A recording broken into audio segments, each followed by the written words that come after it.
Hello and welcome. I have a very special guest here today, someone who is so near and dear to my heart. And we're going to have him for two segments. One, we're going to be talking to parents, and one, parents, we're going to be talking about your teenagers. So first, we really want to start with the parents. And Dr. STEVEN HOTZE, I like to call him the fearless champion for health and wellness freedom. And I have had, full disclaimer here, I have had personal interaction with Dr. HOTZE at HOTZE Health and Wellness, as well as my daughter. And I'm going to be telling some personal stories about that and how he has changed my life, that of my family, and a lot of people that I know. So welcome, Dr. HOTZE. Thank you so much for your time today. Renee, it's a pleasure and an honor to be here with you. Thank you. Thank you. So we have a topic here, and it's help for frazzled moms and dads. And it's, yes, your stress can impact your teen. And Dr. HOTZE, I know this as a life coach for teenagers, that teens pretty much tell me everything. I'm their safe space. So they talk a lot about their home life and what's going on with their parents. So if their parents are stressed or there's something that's just not out of balance, it really does affect the teen. So, you know how people say, I'm stressed, oh my goodness, I'm so stressed. Well, can you just tell us basically what really is stress? What's just a basic definition of stress, and what are the common symptoms of stress for a parent? Well, stress would be added pressure on a person's life. It can be either physical, mental, spiritual. All these things can impact a person's life, positively or adversely.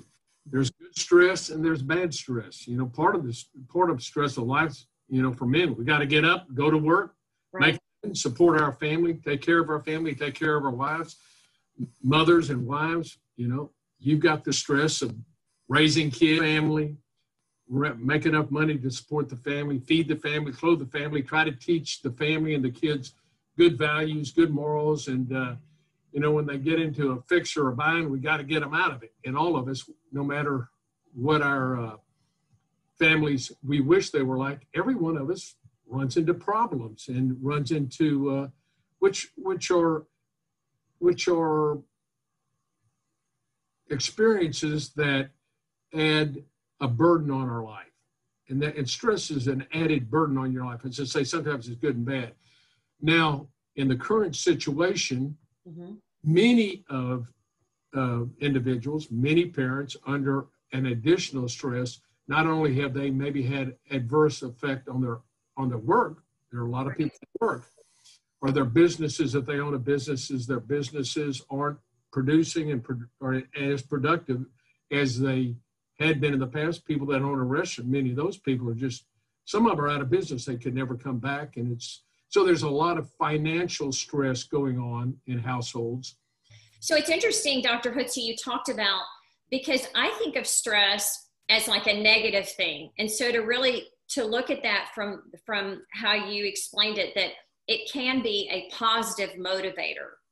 But let me explain that. In every adversity, there's a seed of equal or greater benefit, right? So anytime you have an obstacle or a problem, look at it as a potential or an opportunity.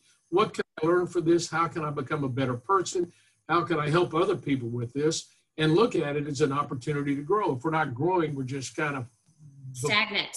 Yeah, we're stagnant or we're dying. Or going backwards.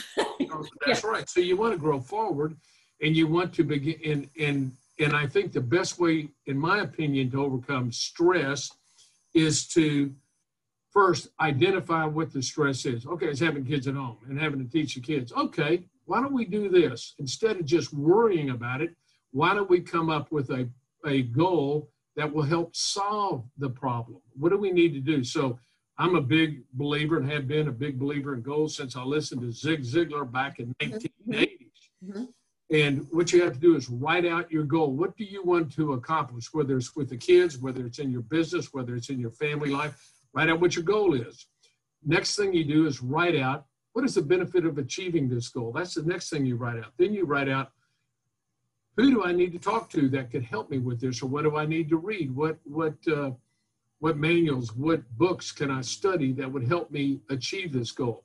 Then you write down what obstacles the goal to what obstacles do you have to overcome, and then you write down a plan of action. Okay, this is the plan. This is what we're going to do, and then you put a date on that plan when you're going to accomplish it, and then the next step, immediately you take action, whether it's getting online and ordering a book from Amazon that you need to read, or going on a podcast you need to listen to, or contacting a friend that seems to be handling their similar problem in the same way.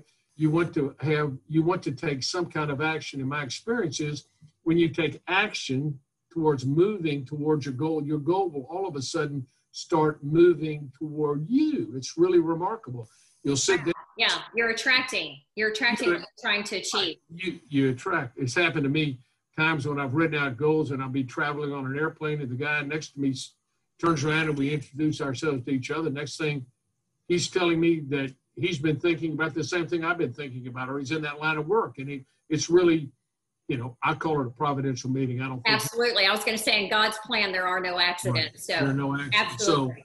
So anyway, that's one way to address changes in your life that create anxiety, cause you to be sleepless, cause you to worry.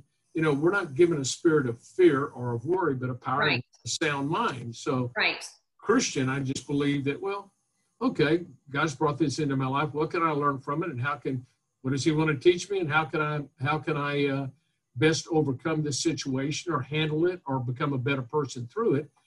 And so that's on a mental and a spiritual level, let's say. Mind you, too, individuals, as we mature in age, there are some physical problems that we undergo. Right. That's the inevitable decline of our hormones, both in males and females, and the imbalance. And hormones affect brain function and the neurotransmitters. So as we mature and our hormones become imbalanced or they decline, that can adversely affect, and those would be the sex hormones and the thyroid hormone particularly, and also the adrenal hormones. When you're under stress, your body's trying to produce cortisol, and sometimes it produces adrenaline. If you're in acute stress, you get in a wreck or somebody breaks into your house, or you go to a big football game or something, you're excited, you get adrenaline rush. That's for acute stress.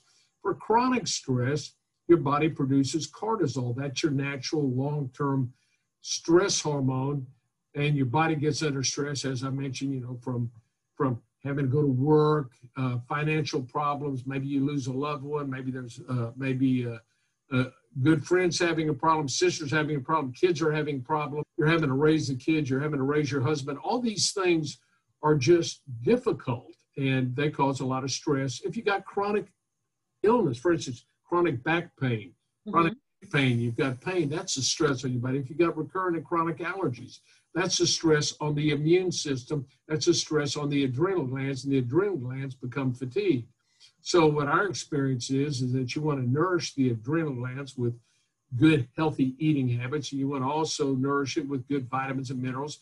And in some cases, we give it some support with low dose of natural cortisol that helps take this off the adrenal gland. So overall, from a physical point of view, there's 4 simple steps that help people with stress if there's a physical component to the stress, and there can be.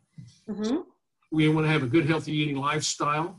Okay. And what we recommend is a yeast-free, keto-friendly eating lifestyle. And so that means cutting out your simple carbs and sugars, which create inflammation in the body. And also, and that would be your starches, your grain products, wheat products, corn, potatoes, rice, all those convert to sugar. They cause inflammation. They raise the insulin level. Insulin converts sugar and starches to fat. We gain weight and we don't feel well. That can lead to a host of problems. Pre-diabetic syndrome as we gain weight, high blood pressure, heart disease, kidney problems, degenerative arthritis.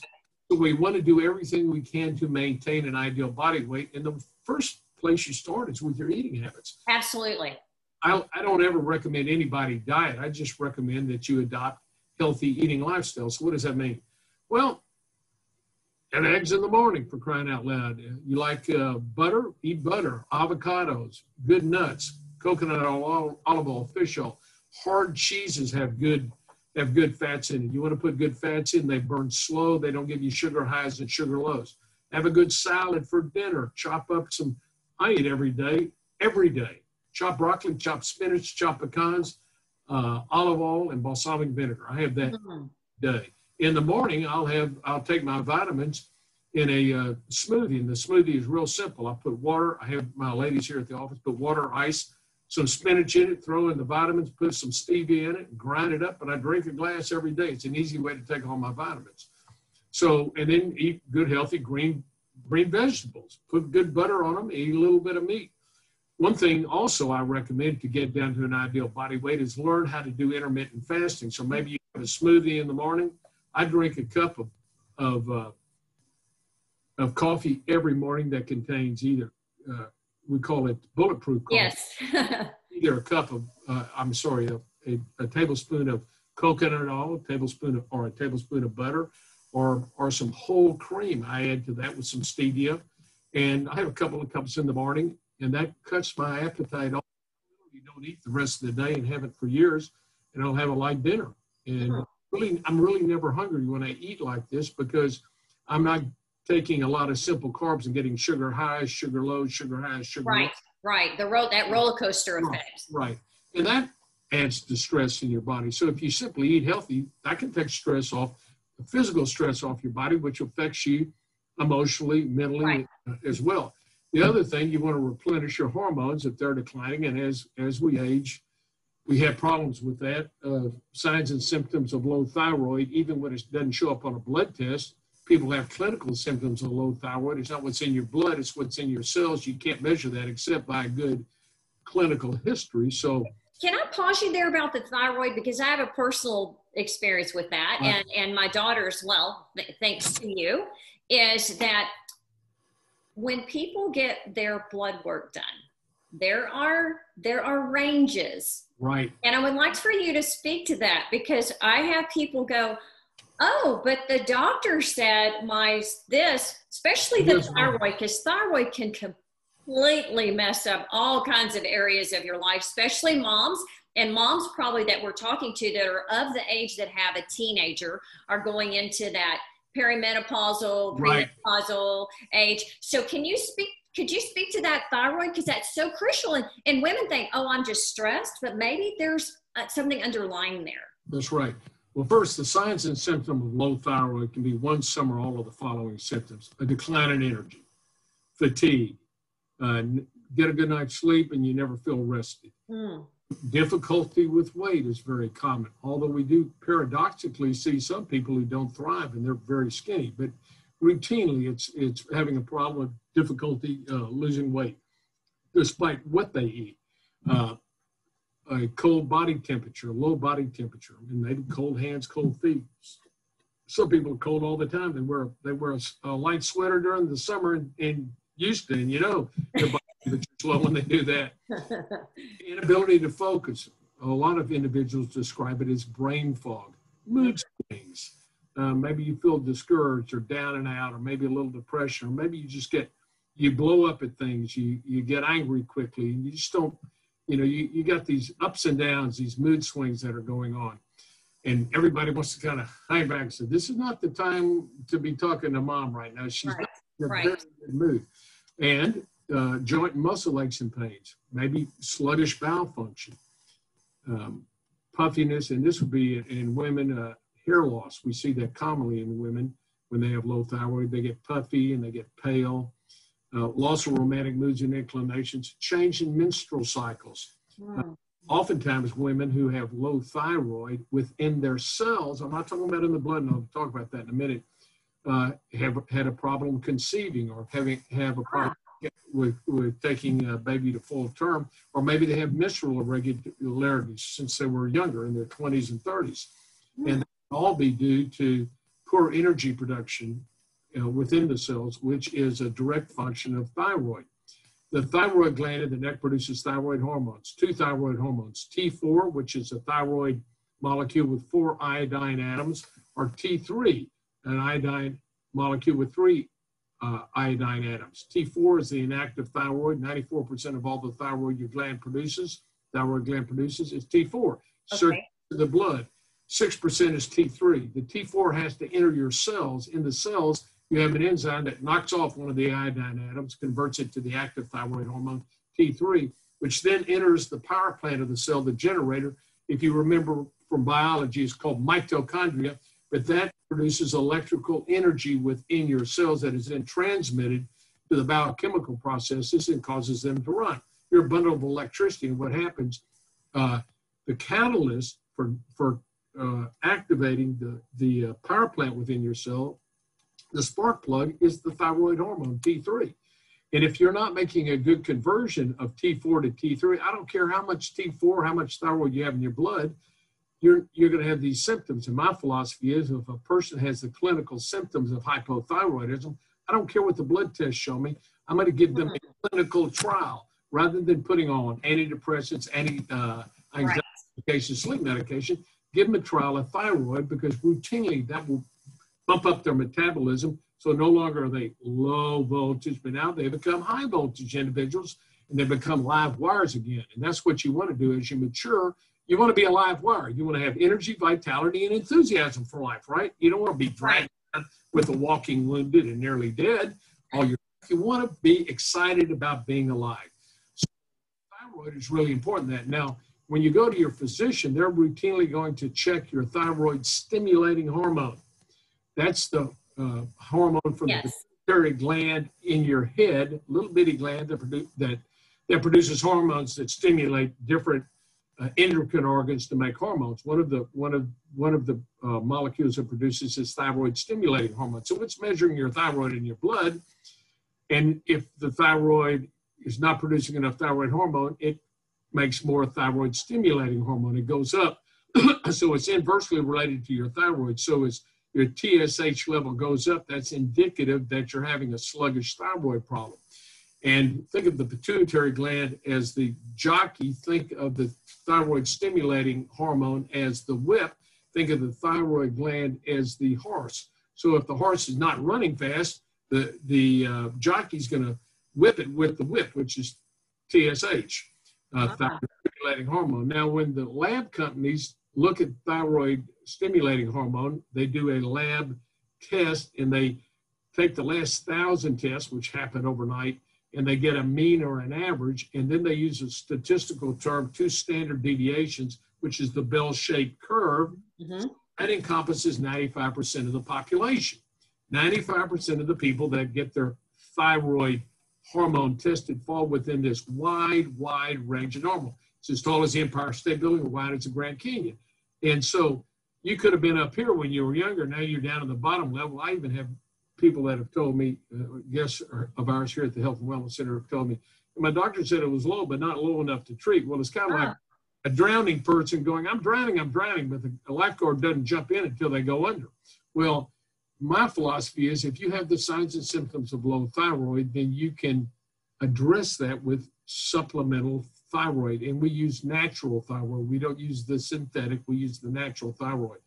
And in women, as women march through their menstrual life, they get a problem with what we call estrogen dominance, where there are 2 hormones, estrogen and progesterone. Estrogen is made all month long. Progesterone is made after ovulation.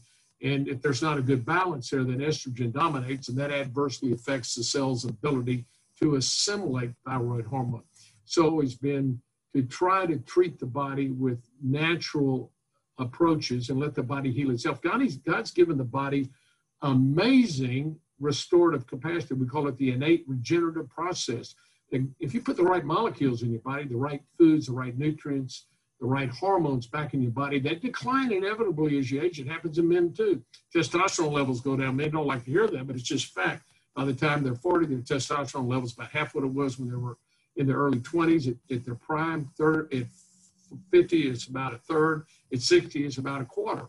And testosterone affects men's initiative, assertiveness, sense of well-being, self-confidence, goal orientation, drive, directiveness, decisiveness, and analytical ability. All brain functions. The hormones. Wow. Yeah. Sex hormones affect brain function, and we know that intuitively. But testosterone also affects muscle tone, muscle mass, cardiovascular function, romantic moods, and abilities. And so it's a powerful hormone. I like to say in men, it can put a tiger back in men's stomach. And I'm 70 now. I've been on testosterone since I learned about it when I was 46. So it has made a dramatic impact on my life. So I'm always thinking ahead. I'm thinking aggressively. I'm decisive, and I've got to get up and go. And when when testosterone goes down, men's get up and go is got up and gone. Right. So it can be a powerful. It can powerfully improve a man's overall health. So with the parents that are watching today with the teenagers, I think this is something that can give them some clarity about maybe stepping back and looking where that stress is coming from, not just from maybe just a situation that's happening right now in their life, but if they are feeling different symptoms, then that's what they need to look into, perhaps that it's a health issue, an underlying health issue. And because that's not just going to go away on its own if they do something about it. And you've talked about nutrition. You talk about needing to look at hormones, getting your physician to order the right panel of tests, right? Because a lot of times they'll go, oh, just the one T instead of the whole panel of thyroid. Well, the key thing is that they also need to look at thyroid antibodies, which most doctors don't do. So we find that about 30% of our females and 15% of our males have antibodies to their thyroid gland. That's called autoimmune thyroiditis or Hashimoto's thyroiditis, and that can adversely affect the cell's ability to assimilate thyroid hormones. And then you want to make sure you get vitamins and minerals. Vitamins and minerals help you detox. Advocate of vitamin and minerals, and I have been, and I'm also a huge advocate of vitamin C, and I have been for over 30 years. I recommend 1,000 milligrams per 25 pounds of body weight. Most of you may not be aware of this, that all the mammals in God's creation, all the vertebrates in God's creation make vitamin C, 1,000 milligrams per 25 pounds of body weight, except for humans and monkeys. We don't make any. Don't ask me why. I don't know the answer to that, but we don't have the enzyme that converts glucose into vitamin C like all the other animals do. And so there was a book written by Dr. Rath, and Dr. Rath wrote a book called Why Animals Don't Have Heart Attacks. And the reason is because they make plenty of vitamin C, and vitamin C is an anti-inflammatory. It helps produce collagen, which keeps the arteries from being inflamed, and they don't get heart attacks, but we do. So right. I'm a high advocate of vitamin C, and just to let you know, I believe every man over the age of 40, every woman over the age of 50 ought to have a heart scan to measure calcium in your arteries. It is a non-invasive way to check and see if you have any developing coronary artery disease. It's much more valuable than a stress EKG or a thallium EKG or an echocardiogram, because it tells you if you've got calcification in your arteries and how much. And that reflects on whether or not you have inflammation in your arteries, how far along it is, and what problems, it tells you what percent chance you have of developing a heart attack in the near future or in the distant future. So that's something that I recommend. We do that here at the Hotze Health and Wellness Center. Okay, so is that a common thing? Because I've not heard of that. A heart scan to measure calcium in your calcium score. Yeah, and it's non-invasive. It's simple. Non-invasive. Okay. It's non-invasive. They don't have to stick anything in you or on you. Wow. And that'll reduce the stress right there, not having to worry about that. Right. Yeah. That, and if you've got a problem, at least you know you've got it and you can address it. Because unfortunately, half the people that have their first heart attack, usually a first heart attack comes totally out of the blue. And half the people that have one don't live to tell about it. That's how. Wow. Yeah, half the people die that have their first heart attack before even they get to the hospital. So it's so you'd like to know if you're cooking one. I like to tell people it takes about 25 years to cook a good heart attack, and you don't want to cook it. So you want to find out how long that been in the oven, if you've got one cooking or not, and what you can do about it. There's some things you can do to address it through healthy eating, hormonal replenishment, vitamins and minerals, particularly vitamin C and some others, and good exercise program. All these can be helpful. So the program simply, from a health point of view, physical point of view, you want to have a good healthy eating plan. You want to adopt a healthy eating lifestyle. You don't want to diet. You want to just change. You want to eat to live, not live to eat. You want to replenish your hormones as they decline. You want to have good vitamin and mineral supplementation, and you want to exercise. And that doesn't mean you have to run a marathon. You can do bicycle. You can swim. You can jump rope. Anything. 10 or 15 minutes. Get out and walk a mile or two. Yeah. Anyway, and then another thing, some people, a certain percent of the population, 40% of the population have allergies, and about 20% bad enough to be treated. So they get recurrent and chronic sinus in the spring or the fall, or maybe year round, or they get recurrent and chronic bronchitis or asthma, stomach disorders or skin problems.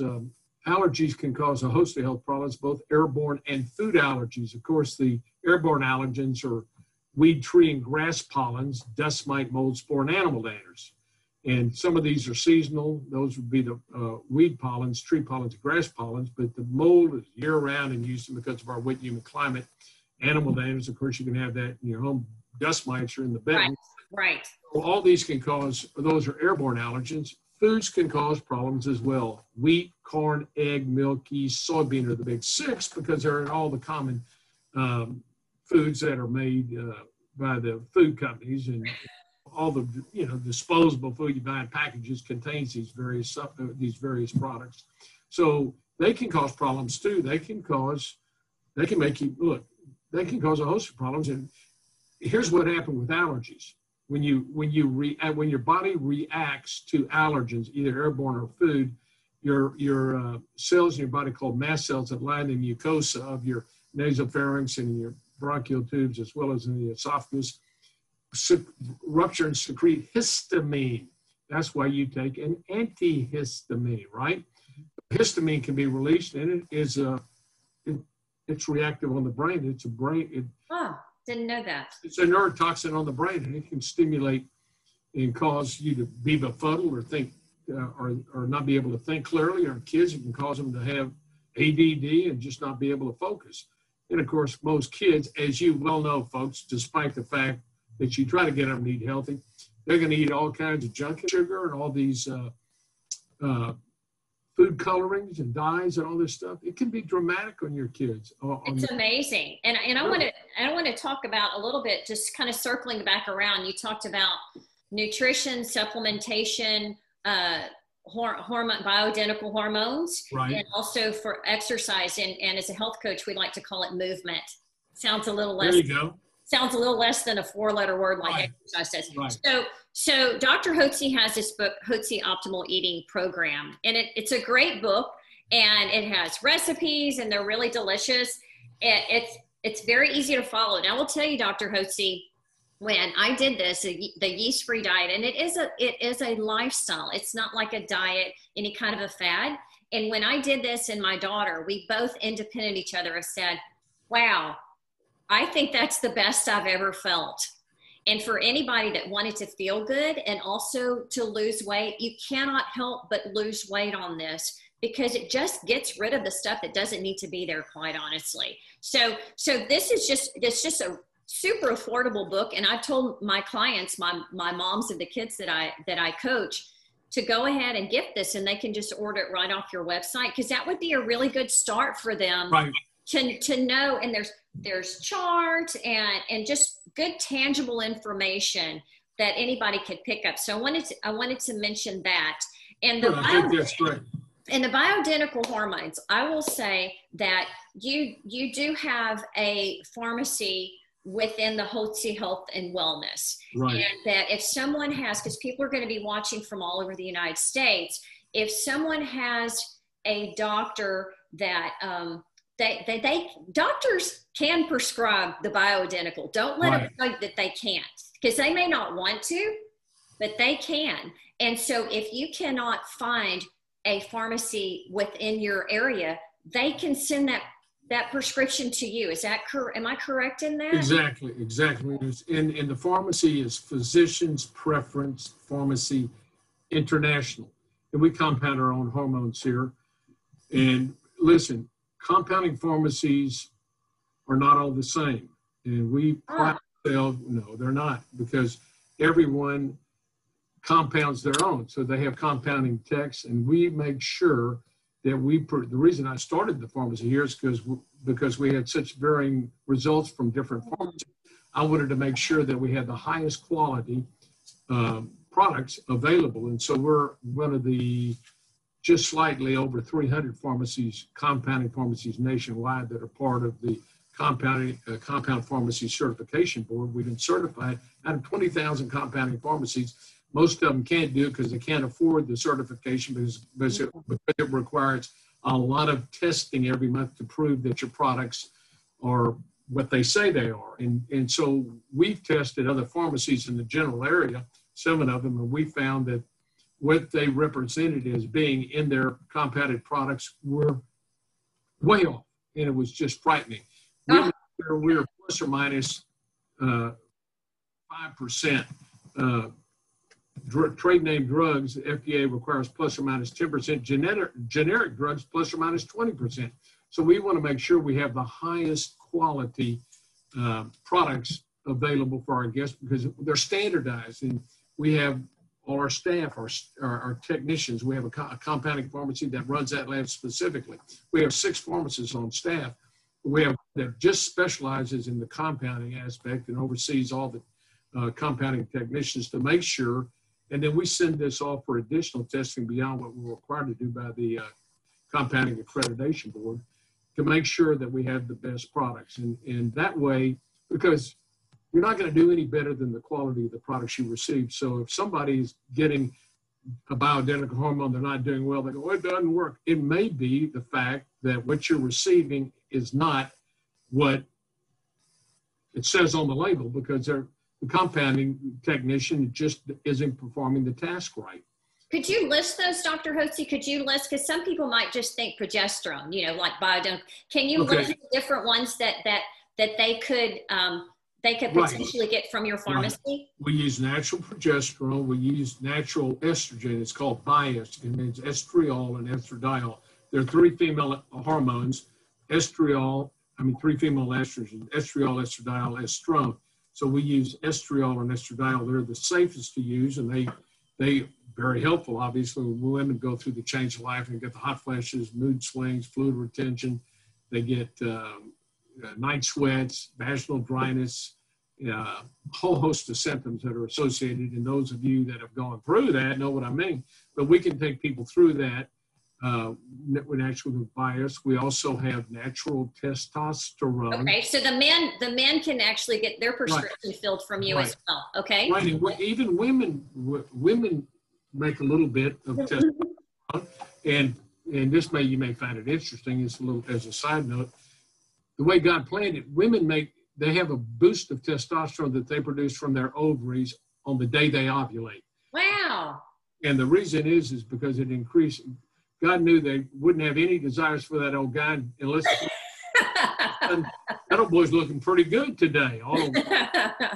God wants to make sure that we reproduce the species, and so how that works. Yeah. A woman is more attracted towards her husband. So testosterone in women, a very small amount, not enough to grow a beard or shave, ladies, but just a little bit can be helpful for romantic moods and inclinations. We also make pregnenolone, which is the mother of all the adrenal hormones. We make cortisol. We don't make it, we compound it. That means the bulk ingredients, and we compound it based upon your clinical presentation and any blood test that would indicate at what level you should be taking that. DHEA, which is another natural hormone made by the adrenal gland, dehydroepiandrosterone, and it's an analog similar to testosterone, but it's good for bone health, as is progesterone. And in males, testosterone is powerful for bone health. So these are some ways to help prevent osteoporosis and osteopenia. With the stress, because this is about parenting stress, in summary, I would just want to talk about parents that it's important to, even though there's things going on around you, to really look at your health and your wellness, because that might be exacerbating what the stress that you're already under. And to look at that's so incredibly important. And particularly moms, again, during this phase, to look at their hormones, which leads me to your special freebie for our listeners. Would you like to talk about this? Yeah. My first book came out, Hormones, Health, and Happiness, published in 2005. Nothing's changed since then. The hormones that you make, your mother's made, your grandmother's made, your grandfather's made. Way back to the beginning of time, we make the same hormones and they have the same effect on our bodies. So you read that book and it talks about basically our health and wellness program, treatment of airborne and food allergies, treatment of yeast. When you take antibiotics, you're going to kill off good, healthy bacteria. Yeast can overgrow. You can get it in your colon, causing bloating, belching gas, gastroesophageal reflux, irritable bowel syndrome, all these things. Women can get recurrent and chronic yeast infections, and that can be caused by the original antibiotics that you maybe took for sinus or something else. It kills good, healthy bacteria as well as bacteria. So we treat for yeast. We use natural thyroid hormone replacement when indicated, sex hormone replacement when indicated. We treat for adrenal fatigue. We also recommend vitamins and minerals, and then we have a good nutrition and an exercise program that helps you get on a path of health and wellness naturally. You are a great look at everybody. Look at Renee. You've been a guest for how many years? 20 years? Oh, it's been quite a long time. And she is a grandmother of two. you look marvelous. Thank you. Well, Dr. Hotze, full of energy. You did give me that hope and that encouragement, and I just the information, and information is empowerment. So I would want you to give a final challenge to the parents, something they can do right now in the next 24 to 48 hours to take charge of their life. What is one thing you would have them do, Dr. Hotze? You're exactly right. The most important thing you can do is take charge of your health. There's nobody responsible for your health but you and you alone. Your spouse is not responsible. The government's not responsible. Insurance company or conventional doctor is not responsible. Nobody's responsible for you and your health but you and you alone. And you can decide if you want to live a healthy lifestyle and be healthy or if you don't. And by your actions, you're going to determine the results. My recommendation is take charge of your health. That's the most important thing you can do. Educate yourself on it. Write down a goal. If you've got some underlying health issues, write them out. Write out your goal is to cure yourself of these particular issues, and then write out the steps of how to do that, the benefits, who you need to know, what you need to know, what obstacles you have. Write out a plan, take action. That's what you can do, and I highly recommend you doing that because healthy people, physically healthy people, tend to do better mentally. They tend to be more optimistic, they're more positive about life, and spiritually they do much better. And we hadn't mentioned much about spiritual life, but I know a whole lot of people that are just solid, good Christian people, but they don't feel well. And they mentally are down and out. They know all the scriptures and everything, but they're not unhealthy. So health is like a tripod. You've got three legs to it: your physical health, your mental health, and your spiritual health. And they've all got to be balanced. Absolutely. When you're balanced, then you're going to do well. And that's what I encourage you to do. Absolutely. And with everything that's going on in our world, it is imperative that we take care of ourselves. And that this would be just a great start from them. And by the way, the most important thing you can do is build your immune system. What you can do proactively to build up your immune system. All of us here are exposed to germs and being exposed to trillions of germs every day all our lives. Okay, and we're here and we're live through it. How do we live through it? If you have a healthy immune system, you're going to do very well. And so what you want to do is build it up, and that's through good, healthy diet, keep your hormones right, and then get on a vitamin and mineral supplementation that I like to say is real simple: A, B, C, D, and Z with a little magnesium and probiotics, and that will carry you a long way. So it's vitamin A, B complex, high dose of vitamin C, vitamin D3, take zinc. Make sure you take some magnesium and probiotics. That's great. That's great. Again, Dr. Hotze, thank you so much for being here today. I know this was just immensely valuable, and I appreciate your time so much. Thank you. Thank you so much, Renee. It's a pleasure always to be here. Thank you.